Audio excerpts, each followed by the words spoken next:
কি রে বন্ধু, ঈদ তো আর মাত্র 2 দিন বাকি। তাই ঈদের মার্কেট কি করলি?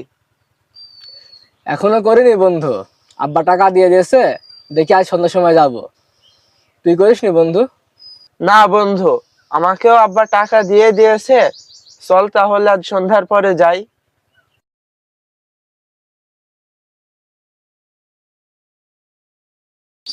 আচ্ছা তাহলে বন্ধু সন্ধ্যার সময় যাব, হবে?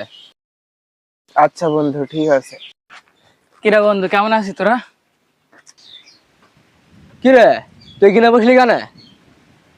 ফকিন্নি কুতাকার, তুই আমার সাথে বসলে আমাদের মান সম্মান থাকে? দূরে গে ভাই, যা। ফকিন্নি কুতাকার, নিচে বস, নিচে বস, নিচে বস।